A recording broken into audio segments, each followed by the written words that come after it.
हरे कृष्णा। तो अभी हम भगवद गीता के 8वें अध्याय के अंतर्गत श्लोक संख्या 26 पर विचार करेंगे। शुक्ल कृष्ण गति हेते जगतः शाश्वते मते एकया यात्यनावृत्तिम अन्यया वर्तते पुनः। तो यहाँ पर भगवान कह रहे हैं कि शुक्ल गति और कृष्ण गति ये दो प्रकार की गतियाँ हैं जो जगतः शाश्वते मते, इस जगत में शाश्वत मानी गई हैं, यानी श्रेष्ठ हैं। ये दोनों गतियाँ श्रेष्ठ हैं, परंतु अंतर क्या है? एकया याति अनावृत्तिम, एक गति के द्वारा अनावृत्ति प्राप्त होती है। कौन सी गति? शुक्ल गति के द्वारा अनावृत्ति यानी दोबारा नहीं आना पड़ता है। और अन्यया वर्तते पुनः, और जो दूसरी अन्य गति है यानी कृष्ण गति है, उसके द्वारा दोबारा वापस आना पड़ता है। अब हम सुनेंगे प्रभुपाद तात्पर्य में क्या लिखते हैं। श्रील प्रभुपाद की जय। आचार्य बलदेव विद्याभूषण ने छांदोग्य उपनिषद से 5:10 3 से 5 तक ऐसा ही विवरण उद्धृत किया है, जो अनादिकाल से सकाम कर्मी तथा दार्शनिक चिंतक रहे हैं। वे निरंतर आवागमन करते रहे हैं। वस्तुतः उन्हें परम मोक्ष प्राप्त नहीं होता, क्योंकि वे श्री कृष्ण की शरण में नहीं जाते। तो यहाँ पर प्रभुपाद का तात्पर्य समाप्त हुआ। अब हम सुनेंगे श्री भगवान ने कहा में इस श्लोक की कैसी व्याख्या हुई है। इस श्लोक संख्या 22 में श्री कृष्ण ने कहा था कि परम पुरुष श्री कृष्ण की प्राप्ति अनन्य भक्ति के ही द्वारा होती है। फिर श्लोक संख्या 23 में श्री कृष्ण ने कहा कि जो लोग अनन्य भक्त नहीं हैं, परंतु ब्रह्मचर्य का पालन करके अपने प्राण को शीर्ष के ऊपर ले आते हैं, वे या तो ऊपर से भी ऊपर के लोकों में जाते हुए ब्रह्मा जी के लोक में जाते हैं, तथा महाप्रलय के समय ब्रह्मा जी के साथ श्री कृष्ण के धाम में जाते हैं, अथवा भोगों की इच्छा से ऊपर के लोकों में जाकर तथा भोगों को भोग कर पुनः इस पृथ्वी पर वापस आते हैं। फिर श्री कृष्ण ने श्लोक संख्या 24 में क्रम मुक्ति प्राप्त करने वालों का वर्णन किया, तथा फिर श्री कृष्ण ने श्लोक संख्या 25 में पुनः वापस आने वालों की गति का वर्णन किया। अब अर्जुन के मन में शंका हुई कि अनन्य भक्तों को जो सर्वश्रेष्ठ गति प्राप्त होती है, उसके बाद क्या यही दो गतियाँ श्रेष्ठ हैं, अथवा कोई तीसरी गति भी है जो श्रेष्ठ हो? अंतर्यामी होने के कारण श्री कृष्ण अर्जुन की शंका को समझ गए। अतः उन्होंने इस श्लोक में बताया है कि अनन्य भक्तों को जो गति प्राप्त होती है, उसके बाद यही दो गतियां हैं जो श्रेष्ठ हैं। इस श्लोक में श्री कृष्ण की दो अत्यंत महत्वपूर्ण शिक्षाएं हैं, जिनकी हम क्रम पूर्वक चर्चा करेंगे। अब पहली शिक्षा, इस श्लोक की प्रथम पंक्ति के शब्द हैं शुक्ल कृष्ण गति ही एते जगतः शाश्वते मते, अर्थात शुक्ल गति तथा कृष्ण गति ये दोनों गतियाँ इस जगत में शाश्वत रूप से श्रेष्ठ हैं। तो यहाँ पर श्री कृष्ण इन दोनों गतियों को शाश्वत बतला रहे हैं। इसका अर्थ है कि यद्यपि अनन्य भक्तों को जिस प्रकार श्री कृष्ण की प्राप्ति का तुरंत लाभ होता है, वैसा लाभ तो इन दो प्रकार की गतियों में नहीं होता है, परंतु फिर भी यदि समय की लंबी अवधि पर विचार किया जाए तो ये दोनों गतियाँ अंत में श्री कृष्ण की ही प्राप्ति कराती हैं। सबसे अच्छा तो यही कि हम श्री कृष्ण के अनन्य भक्त बने, परंतु जो लोग श्री कृष्ण के अनन्य भक्त नहीं बन पाते, वे या तो ऐसी गति प्राप्त करें जिसमें वे ऊपर से भी ऊपर के लोकों में जाते हुए ब्रह्मा जी के लोक में जाएं, तथा महाप्रलय के समय ब्रह्मा जी के साथ श्री कृष्ण के धाम में जाएं, अथवा एक ऐसी गति प्राप्त करें जिसमें वे अपनी भोग की इच्छा को पूरी करने के लिए ऊपर के लोकों में जाएं, तथा फिर पृथ्वी पर पुनः मनुष्य जीवन प्राप्त करके योग विधि का फिर से अभ्यास करें, तथा इस प्रकार कई जन्मों के अंत में श्री कृष्ण को प्राप्त करें। इस प्रकार हमें समझना चाहिए कि अनन्य भक्ति के बाद यदि मनुष्य जीवन का कुछ लाभ प्राप्त करना है तो इन दो विधियों में से किसी एक विधि को अपनाना चाहिए। प्रथम श्रेणी की गति अनन्य भक्ति की है, जिसमें श्री कृष्ण की तुरंत प्राप्ति होती है। फिर द्वितीय श्रेणी की गति क्रम मुक्ति की है, तथा तृतीय श्रेणी की गति पुनरावृत्ति वाली है, ये तीनों गतियाँ शीघ्र या विलंब से श्री कृष्ण के धाम की प्राप्ति कराने वाली हैं। गीता 14:18 में श्री कृष्ण कहते हैं, सतोगुणी व्यक्ति क्रमशः उच्च लोकों को ऊपर जाते हैं, रजोगुणी इसी पृथ्वी लोक में रहते हैं, और जो अत्यंत गर्हित तमोगुण में स्थित हैं वे नीचे नरक लोकों को जाते हैं। इति श्री कृष्ण की इस शिक्षा के अनुसार मनुष्य जीवन में 3 प्रकार की गतियाँ होती हैं। पहला ऊर्ध्व गति, दूसरा मध्यम गति तथा तीसरा अधम गति। ऊर्ध्व गति की चर्चा तो अभी हमने की है, परंतु अब हम मध्यम गति तथा अधम गति की चर्चा करेंगे। ये बात हमें समझनी चाहिए कि ऊर्ध्व गति में व्यक्ति को मनुष्य जीवन का असली लाभ प्राप्त होता है, परंतु मध्यम गति में व्यक्ति को मनुष्य जीवन का ना तो लाभ प्राप्त होता है तथा ना ही हानि होती है, परंतु अधम गति में तो मनुष्य जीवन की अत्यंत हानि होती है। रजोगुणी व्यक्तियों की मध्यम गति का वर्णन करते हुए भागवत के 3 स्कंध के अंतर्गत अध्याय संख्या 30 में कपिल देव कहते हैं कि तथाकथित सुख के लिए भौतिकतावादी द्वारा जो वस्तुएं अत्यंत कष्ट तथा परिश्रम से अर्जित की जाती हैं उनको काल के रूप में श्री कृष्ण नष्ट कर देते हैं, और इसके कारण बद्ध जीव उनके लिए शोक करता रहता है। भौतिकतावादी लोग भौतिक चेतना के कारण आर्थिक विकास के नाम पर ना जाने कितने प्रकार की वस्तुएं उत्पन्न करने में लगे हुए हैं। वे सोचते हैं कि लोगों की बढ़ती हुई आवश्यकताओं को पूरा करके वे सुखी होंगे, किंतु वे यह भूल जाते हैं कि कालक्रम से उनके द्वारा उत्पन्न की गई सारी वस्तुएं नष्ट हो जाएंगी। इतिहास हमें बताता है कि इस भूमंडल पर ना जाने कितने शक्तिशाली साम्राज्यों का निर्माण कितने कष्ट के फलस्वरूप हुआ था, किंतु काल के साथ वे सारे के सारे नष्ट हो गए। तो भी ये मूर्ख भौतिकतावादी ये नहीं समझ पाते कि भौतिक आवश्यकता की वस्तुएं उत्पन्न करने में वे समय का ही अपव्यय कर रहे हैं, क्योंकि ये सारी वस्तुएं काल के द्वारा नष्ट हो जाएंगी। शक्ति का यह अपव्यय लोगों के अज्ञान के कारण है। वे यह नहीं जानते कि जीवात्मा सनातन है और उसका कार्य सनातन है।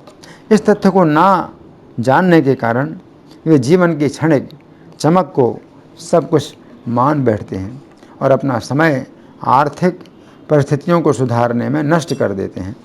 भ्रमित भौतिकतावादी ये नहीं जानता कि उसका अपना ये शरीर अनित्य है और घर, जमीन तथा संपत्ति जो शरीर से संबंधित हैं ये सारे आकर्षण भी क्षणिक हैं। व्यक्ति को अपनी वर्तमान स्थिति में जो संतोष होता है उसका कारण है अपने शरीर, पत्नी, घर, संतान, पशु, संपत्ति तथा मित्रों के प्रति प्रगाढ़ आकर्षण। ऐसी संगति में बद्ध जीव अपने आप को पूरी तरह सही मानता है। यद्यपि वह चिंता से सदैव जलता रहता है, तो भी ऐसा मूर्ख कभी ना पूरी होने वाली आशाओं के लिए सभी प्रकार के अनिष्ट कर्म करता है, जिससे वह अपने परिवार तथा समाज का भरण पोषण कर सके। वो उस स्त्री को अपना हृदय तथा इंद्रियां दे बैठता है जो झूठे ही उसे माया से मोह लेती है। वह उसके साथ एकांत में आलिंगन तथा संभाषण करता है और अपने छोटे छोटे बच्चों के मीठे मीठे बोलों से मुग्ध होता रहता है। इस प्रकार रजोगुणी व्यक्ति अपने घर तथा परिवार में आसक्त हुआ बार बार मनुष्य योनि में जन्म लेता है। यदि मनुष्य शरीर के बाद अगला शरीर पुनः मनुष्य का प्राप्त होता है तो यह मध्यम गति कहलाती है, जिसमें जीव को मनुष्य जीवन का ना तो लाभ प्राप्त होता है और ना ही हानि। ये बात समझने की है कि यदि इस मनुष्य जीवन के बाद जीव को पशु पक्षी की योनियों में गिरना पड़े तथा उसे पुनः मनुष्य शरीर भी ना प्राप्त हो सके तो यह बहुत बड़ी हानि है। इसे अधम गति कहते हैं। तमोगुणी लोगों के मन में पूर्ण अंधकार रहता है। इस कारण वे यह नहीं जान पाते हैं कि उन्हें क्या करना चाहिए अथवा क्या नहीं करना चाहिए। ऐसे लोग चोरों तथा जुआरियों को धन का दान देते हैं। ये पवित्रता का तो विचार स्वप्न में भी नहीं करते हैं। ये लोग शास्त्रों के विधि विधान को बिल्कुल भी नहीं मानते हैं। ये श्रेष्ठ लोगों की आज्ञा का पालन नहीं करते हैं। सत्य के साथ इन लोगों का नित्य बैर रहता है। ऐसे लोगों के अंदर बिना किसी कारण के दुष्टता रहती है। ऐसे लोग विषय भोगों के त्याग को ही पाप कहते हैं। धनी व्यक्ति की हत्या करके उसका सर्वस्व छीनने में पुण्य मानते हैं। वे ये मानते हैं कि काम वासना से ही ये जगत उत्पन्न हुआ है। ऐसे लोग श्री कृष्ण से द्वेष करते हैं, अतः उनके नामों का जप नहीं करते हैं। ऐसे लोग सभी के विरुद्ध काम करते हैं। जिन कर्मों से दूसरों को कष्ट होता है तथा अन्य जीवों का नाश होता है, ऐसे कर्मों को वे जीवन पर्यंत करना चाहते हैं। ऐसे लोग अपने कर्मों का डंका बजाते हैं तथा अन्यों को तुच्छ समझते हैं। ऐसे लोग अपने काम वासना के अधीन होकर घोर पाप करते हैं। ऐसे लोग स्त्री को भोगने के लिए अमृत को त्याग देते हैं। इन लोगों की वासना कभी भी तृप्त नहीं होती है। ऐसे लोगों के लिए श्री कृष्ण गीता 16:20 में कहते हैं कि ये लोग आसुर योनि प्राप्त करके जन्म जन्म में श्री कृष्ण को ना प्राप्त करके अत्यंत अधम गति प्राप्त करते हैं। अधम गति का अर्थ है कि उन्हें अनेक जन्मों तक मनुष्य का शरीर नहीं प्राप्त होता है। अब दूसरी शिक्षा है। इस श्लोक की दूसरी पंक्ति के शब्द हैं, एक या याति अनावृत्ति अन्यया आवर्तते पुनः। अर्थात एक गति के द्वारा व्यक्ति इस पृथ्वी पर वापस नहीं आता है तथा अन्य गति के द्वारा व्यक्ति इस पृथ्वी पर पुनः वापस आता है। तो यहाँ पर श्री कृष्ण कह रहे हैं कि व्यक्ति की सुरक्षा के लिए दो गतियाँ हैं। एक है शुक्ल मार्ग, जिसमें जाकर व्यक्ति ऊपर से ऊपर लोकों में जाते हुए ब्रह्मा जी के लोक में जाता है तथा अंत में ब्रह्मा जी के साथ श्री कृष्ण के परम धाम में जाता है। तथा दूसरा है कृष्ण मार्ग, जिसमें जाकर व्यक्ति ऊंचे लोकों में भोगों को भोगकर इस पृथ्वी पर वापस आता है तथा पुनः श्री कृष्ण की भक्ति में लगता है। इस प्रकार हमें निश्चय के साथ श्री कृष्ण का भजन करना चाहिए। यदि हमें श्री कृष्ण के प्रति अनन्य भक्ति प्राप्त हो गई तो हमें श्री कृष्ण तुरंत प्राप्त हो जाएंगे, हमारा जीवन कृतार्थ हो जाएगा। परंतु यदि हमें श्री कृष्ण की अनन्य भक्ति नहीं मिले तो भी हमें श्री कृष्ण का भजन करने से ऊपर के लोक प्राप्त होंगे तथा इस प्रकार हमें श्री कृष्ण के धाम की प्राप्ति होगी। अब यदि हमें ये गति भी नहीं प्राप्त हो तो श्री कृष्ण का भजन करने से हमें ऊपर के लोकों में भोग प्राप्त होंगे तथा फिर इस पृथ्वी पर जन्म लेकर हमें पुनः श्री कृष्ण की भक्ति करने का अवसर प्राप्त होगा। इस श्लोक के बंगाली पद्यानुवाद में श्रील प्रभुपाद लिखते हैं, अतएव द्वि मार्ग शुक्ल कृष्ण नाम शाश्वत ये द्वि पथ है हई वर्तमान। शुक्ल मार्गे यार गति तार अनावृत्ति, कृष्ण मार्गे यार गति से आवृत्ति। यहाँ पर श्री कृष्ण अर्जुन से कह रहे हैं, शुक्ल मार्गे यार गति तार अनावृत्ति, अर्थात हे अर्जुन, शुक्ल मार्ग में ऊंचे से ऊंचे लोगों की प्राप्ति होती है, परंतु जो व्यक्ति मुझे पूर्ण समर्पण करते हैं वे ऊंचे लोकों में ना जाकर सीधे मेरे परम धाम में आते हैं, अतः तुम मेरे भक्त बनो। तो यहाँ पर श्री कृष्ण कह रहे हैं, शुक्ल कृष्ण गति है ते जगतः शाश्वते मते, कि जगत में ये जो है शाश्वत क्या है, श्रेष्ठ गतियाँ हैं। शुक्ल गति और कृष्ण गति ये जगत में शाश्वत श्रेष्ठ गतियाँ हैं। एक या याति अनावृत्तिम, एक के द्वारा अनावृत्ति में जाता है, तो जाता है वापस नहीं आता। याति अनावृत्तिम, एक के द्वारा, तो एक का मतलब पहली गति है क्या, शुक्ल गति। अनावृत्तिम अन्यया आवर्तते पुनः, और दूसरी गति से क्या होता है, पुनः आवर्तते, फिर से वापस आता है। तो सबसे अच्छा यही है कि भौतिक संसार में दोबारा वापस ना आया जाए। हमें हरे कृष्ण आंदोलन में दिन रात यही बातें सिखाई जाती हैं कि जन्म का जो कष्ट है ये घोर कष्ट है, मृत्यु का कष्ट है ये घोर कष्ट है।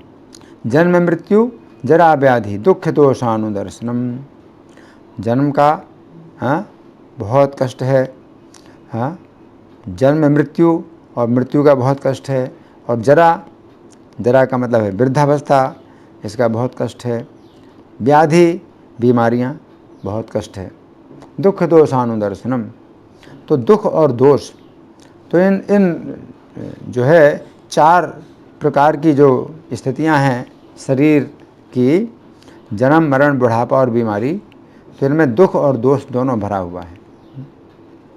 इसमें बहुत दोष है। तो कोई कोई दुख ऐसा भी होता है जिसमें दोष ना हो, लेकिन कोई कोई दुख ऐसे होते हैं जिनमें बहुत दोष होता है।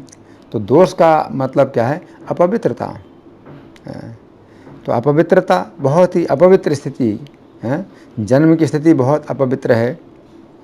गर्भ के अंदर जो बालक होता है बहुत ही अपवित्र स्थिति में होता है।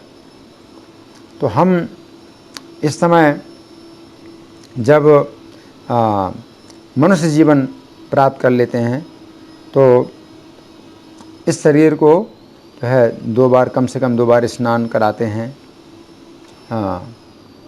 और स्वच्छ वस्त्र धारण करते हैं, क्योंकि शरीर में लगातार पसीना निकल रहा है। लेकिन गर्भ के अवस्था में जो बच्चा होता है तो बहुत ही अपवित्र स्थिति होती है गर्भ के अंदर। तो ये स्थिति जो है भोगनी पड़ती है जीव को। तो ये स्थिति जो है क्या है? दूषित है। तो भगवान कहते हैं कि गर्भ में वास करना, इसमें बड़ा दोष है। इस मनुष्य जीवन में हमें वैसे भी कभी कष्ट मिलता है, लेकिन वो उस कष्ट में दोष नहीं होता। तो कई प्रकार के कष्ट मिलते हैं लेकिन उनमें दोष नहीं होता है। तो भक्त लोग उनको तो फिर भी सहन कर लेते हैं, जिनमें दोष नहीं होता है तो उनको सहन कर लेते हैं। जैसे कभी शरीर में कोई कष्ट होता है, सिर दर्द होता है, लेकिन उसके कारण अपने जो शुद्धि के कार्यक्रम हैं वो बंद नहीं होते हैं। तो शरीर हमेशा अपना स्वच्छ रहे, शुद्ध रहे, तो वो जो दुख है तो वो उसमें दोष नहीं है, लेकिन दुख है। लेकिन गर्भ की अवस्था में शरीर अपवित्र ही है और अपवित्र अवस्था में ही रहना पड़ता है,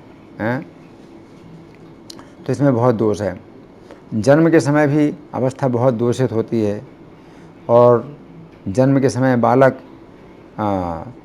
उसी स्थान में रहता है जहाँ उसने जन्म प्राप्त किया है, तो कई दिनों तक उसी स्थान में रहता है। उस बालक के जो है वस्त्र हैं तो उनमें भी दुर्गंध आती है।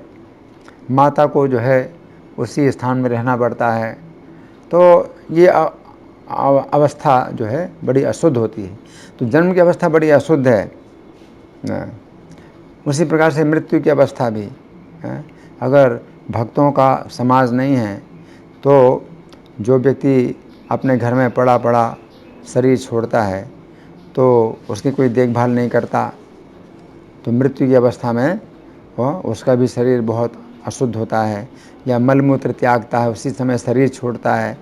तो ये सब जो है दूषित अवस्था है। बुढ़ापे की अवस्था भी बड़ी दूषित होती है। अगर कोई व्यक्ति वैष्णवों के समाज में नहीं है तो अपने घर में रह करके उसकी जो है कोई देखभाल नहीं करता है, उसके वस्त्र भी कोई नहीं धोता है, उसको कोई स्नान नहीं कराता है, और वो बिस्तर में पड़ा पड़ा जो है मल त्याग करता है, मूत्र त्याग करता है, तो बड़ी दूषित अवस्था है। और बीमारी, तो कुछ बीमारियां भी ऐसी होती हैं कि जिनमें व्यक्ति उठ नहीं सकता, अपनी देखभाल नहीं कर सकता है, और कोई दूसरा व्यक्ति भी उससे स्वच्छ नहीं करता है। तो भगवान कहते हैं जन्म मृत्यु जरा व्याधि दुख दोषानुदर्शनम, जन्म मरण बुढ़ापा बीमारी के दुख और दोष का हमेशा दर्शन करना है ना। तो यही जो है वापस आना, इस भौतिक संसार में वापस आना, ये बहुत बड़ी एक प्रकार से दुर्घटना है। तो भगवद गीता हमें अंतर बताती, बहुत बड़ा अंतर बताती है। एक या यत अनावृत्ति, एक गति ऐसी है जिसके द्वारा अनावृत्ति की वापस नहीं आना, अन्य या आवर्तते पना, और दूसरी गति के द्वारा आवर्तन होता है, वापस आना पड़ता है। और वापस आना है तो जन्म मरण बुढ़ापा बीमारी की अशुद्ध ये स्थिति दुख की भी स्थिति है और बड़ी अशुद्ध स्थिति है ना। तो ये जो है हमारे लिए विशेष रूप से अनिष्टकारक है। हमें इससे हमेशा नफरत करना चाहिए कि ये स्थिति हमें दोबारा ना प्राप्त हो। धन्यवाद। हरे कृष्णा।